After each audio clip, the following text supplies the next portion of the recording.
কোরবানির সাথে আকিকা দেওয়া যাবে কিনা, শরীকে কোরবানি দেওয়ার ক্ষেত্রে আকিকা দিতে চাইলে কিভাবে বন্টন হবে সেটা আগে বলি। শরীকে কোরবানি দিলে আকিকার সাথে যদি কোরবানি দেন তাহলে কোরবানির যেরকম একটা ভাগ হবে আকিকারও একটা ভাগ হবে, 7 ভাগের 1 ভাগ। এটা হলো যে সমস্ত ওলামায়ে এটাকে জায়েজ মনে করেন তাদের মতে এইভাবে বন্টন করবেন গোশতকে। কিন্তু আমি ব্যক্তিগতভাবে কোরবানিকে আকিকাকে কোরবানির সাথে আকিকা দেওয়ার পক্ষ আমি অবলম্বন করি না। ওলামায়ে কেরাম জায়েজ বলেছেন সেটা ভিন্ন কথা, আমি কেন করি না? কারণ হলো কোরবানির সাথে আকিকা দেওয়ার সরল অর্থ হলো আকিকার সুন্নত তরক করা। কিভাবে আকিকা সুন্নত তরক করা?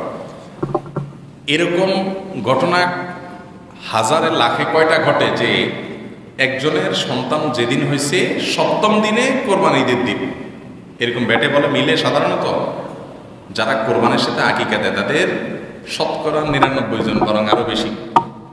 এই মানুষগুলোর যে সিস্টেম সেটা হলো, ধরেন ছেলে হয়েছে 6 মাস আগে বা 3 মাস আগে, মেয়ে হয়েছে 6 মাস আগে 3 মাস আগে, যখন সন্তান হয়েছে সুন্নত হলো তার কতদিন পরে আকিকা দেওয়া? 7 দিন পরে না, যেদিন হয়েছে তার 6 দিন পরে, মানে 7ম দিনে। 7ম দিনে আকিকা দেওয়া হলো সুন্নাত।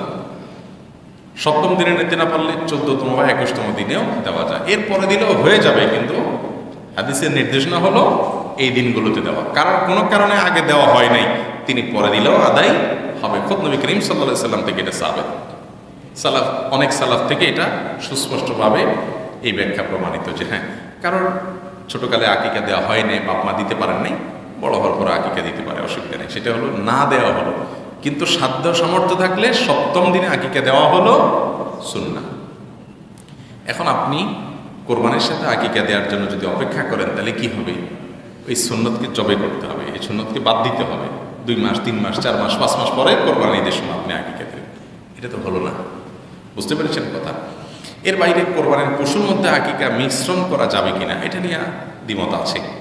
অনেক ওলামায়ে কেরামের বক্তব্য হলো কোরবানির ক্ষেত্রে নবী করিম সাল্লাল্লাহু আলাইহি সাল্লাম 7 ভাগের অনুমতি দিয়েছেন, আকিকার কথা তো তিনি বলেন নাই, যার কারণে এটা এখানে হবে না।